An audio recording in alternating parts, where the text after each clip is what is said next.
తెలంగాణ రాష్ట్రంలో మళ్లీ కులగణన చేపట్టనున్నారు. తెలంగాణలో మళ్లీ కులగణన సర్వే చేపట్టనున్నట్లు డిప్యూటీ సీఎం బట్టి విక్రమార్క ప్రకటించారు. 3.1% మంది కులగణన సర్వేలో పాల్గొనలేదని, వారి కోసం మళ్లీ సర్వే చేపట్టనున్నట్లు ప్రకటించారు. ఫిబ్రవరి 16 నుండి 28 వరకు కులగణన రీసర్వే చేపట్టనున్నట్లు బట్టి విక్రమార్క వెల్లడించారు. సర్వేలో పాల్గొనని వాళ్ళు ఆన్లైన్, టోల్ ఫ్రీ నంబర్ లేదా మండల కార్యాలయానికి వెళ్లి వివరాలు ఇవ్వొచ్చని బట్టి విక్రమార్క తెలిపారు. రాజకీయ పార్టీలు, రాష్ట్రంలోని కొన్ని బీసీ సంఘాలు పలు రకాల సలహాలు, సూచనలు ఇచ్చాయన్నారు.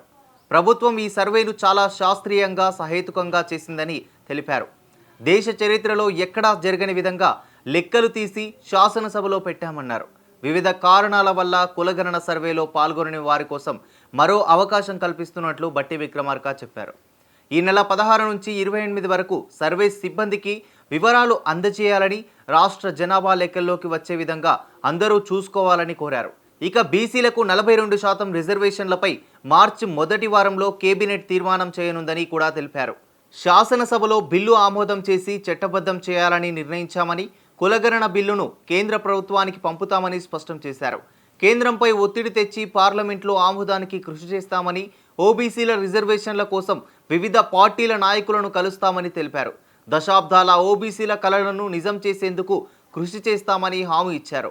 ఓబీసీలకు మేలు జరగకూడదని కుట్ర చేసే వారికి కూడా స్పష్టంగా చెబుతున్నామని, రాజకీయాలను పక్కన పెట్టి మద్దతు ఇవ్వాలని బట్టి కోరారు.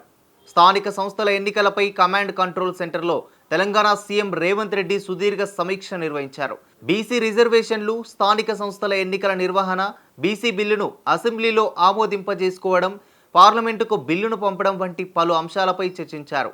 ఈ సమావేశంలో డిప్యూటీ సీఎం బట్టి విక్రమార్క, మంత్రులు ఉత్తమ్ కుమార్ రెడ్డి, పొంగులేటి శ్రీనివాసరెడ్డి, సీతక్క, పొన్నం ప్రభాకర్, ఉన్నతాధికారులు పాల్గొన్నారు.